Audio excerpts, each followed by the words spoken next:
Alright, everybody, what's going on? We got Friday Night Smackdown, the last Friday Night Smackdown before we have bragging rights. That's exciting.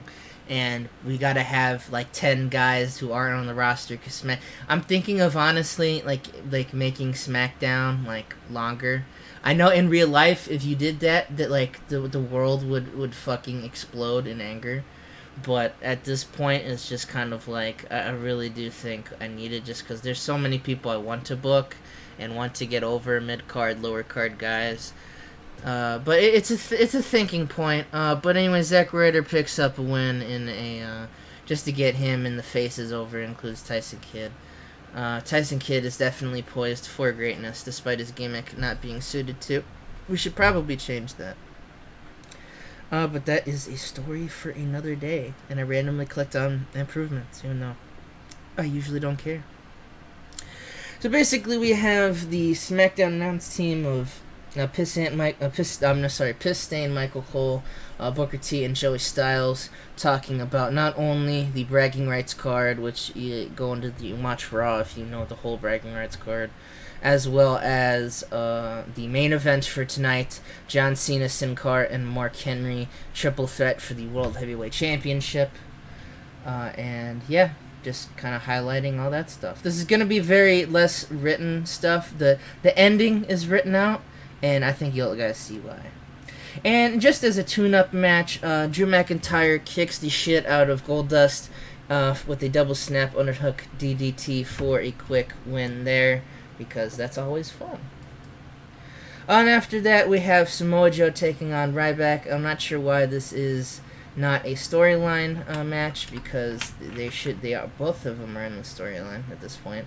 Ryback obviously had some problems with Samoa Joe, and the two big men go to war, but Samoa Joe defies the odds with the Muscle Buster. During the match, Sheamus tried to intervene, but he accidentally hit Ryback because Sheamus is kind of a dumb fuck in this kind of save at this point. But yeah, Ryback definitely taking a hard loss to Samoa Joe. And fuck Ryback, as I've said before. I think he sucks, and he was being an asshole through the whole booking of this match. So fuck him. We have Dolph Ziggler and Ted DiBiase, Perfect Fortunes. They're cutting a promo on Chris Hero and Antonio Cesaro, the Kings of Wrestling, their opponents, for bragging rights. Dolph Ziggler drops the F-bomb like 4 times in this promo. Shout out to Root Beer Milk 316. All the smarks in the audience will get that one. But pretty much, they say the same thing they've kind of said, is they need this win. Where, Kings of Wrestling have kind of fallen off a little bit in terms of everything. It's nowhere near as hard as the fall of Perfect Fortunes. Again, they need this win. This win is a must-have for these two if they want to get their feet back on momentum, especially now that they've just formed a tag team.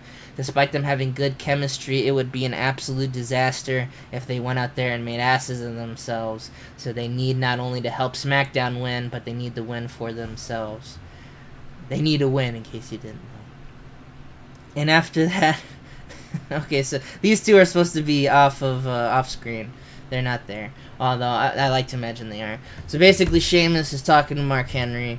He's like, okay, so you remember you agreed if you lost, we're not gonna be out there. We're not gonna screw you or anything. But if you lost, you would be a part of Team SmackDown. I just need to know that you're gonna keep up with that agreement.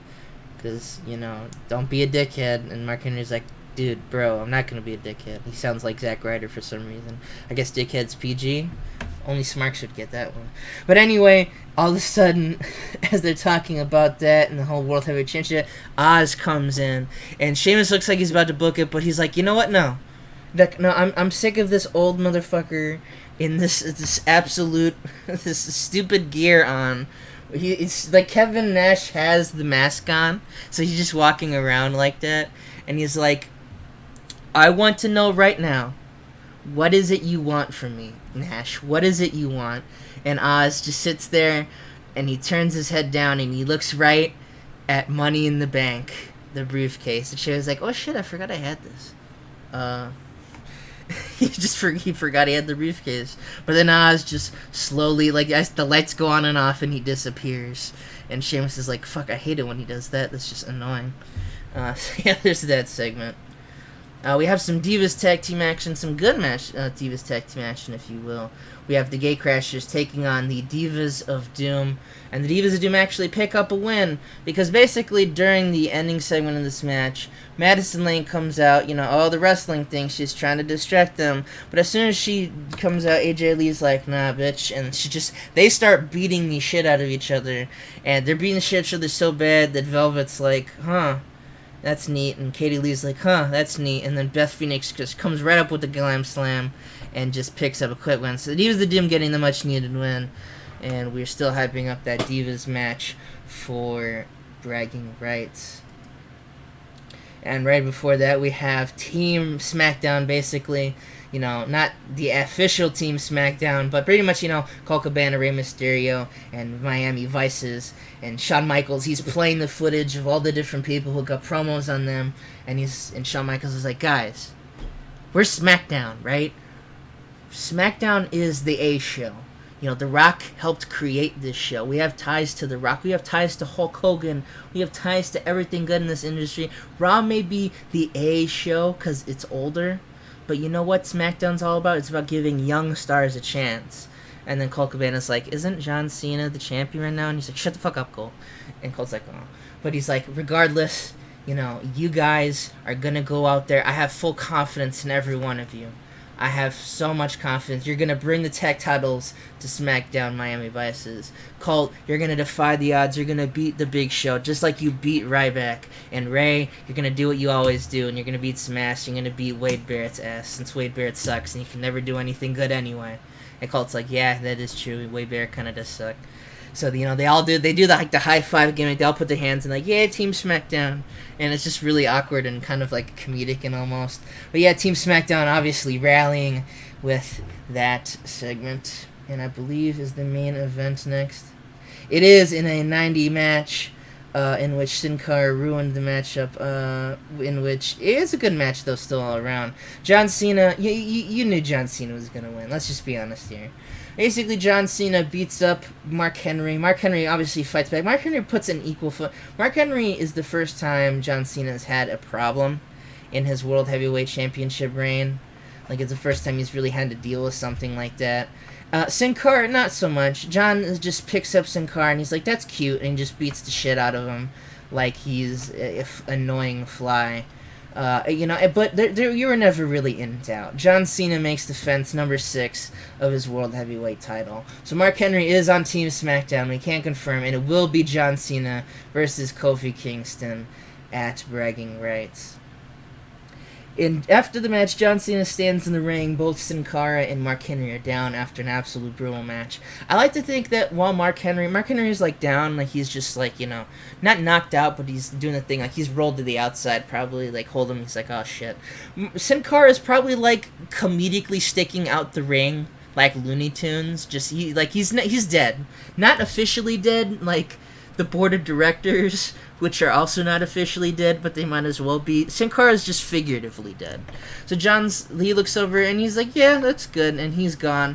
And he walks to the back, and like he's gone. He's straight up in the back, probably going home to bang Nikki Bella, even though I don't think they're dating in this data. And the camera stays on the crowd, and it's a very odd shot to end the show on. And the go home, like it would have been a good go home to see John Cena standing tall, like all the smart shit, like, oh, that's a weird choice, Dunn, Kevin Dunn's messing up probably, but then the entire arena, which I'm not gonna try and pronounce because it's just weird. Also, if you Google this arena that we're at right now, it's a baseball arena, and it's the oddest arena you could run Raw. I only realized that after I had written it, which is funny. But anyway, explodes. The whole arena just goes up because that all too familiar theme hits. And out walks a man we haven't seen for quite some time. The Undertaker makes his legendary entrance. Mark Henry and Sin Cara, they all leave. Like Sin Cara, his feet get up. He's still stuck in the ring, but he Looney Tunes it out of there. Mark Henry's like, I don't want any of that, motherfucker. He's like, I remember WrestleMania down in the fucking Chicago. I don't want any of that. And Deadman just walks right past. He doesn't even look at him. And he looks around the crowd. The crowd's going nuts. Last time they saw him, he was beating Ryback's ass as he should, and he has a microphone in hand, and he only utters one sentence, not one word. I wish I could actually write these promos without botching. And he just says, "I'm searching once again. Smackdown is officially on notice." And somewhere out there, fucking Jack Swagger's like, "Please no, not again." Because I don't know if I mentioned it before. Basically, that's what The Undertaker said when he first came back in 2012. And he beat the crap out of Jack Swagger because Vicky Guerrero made the match.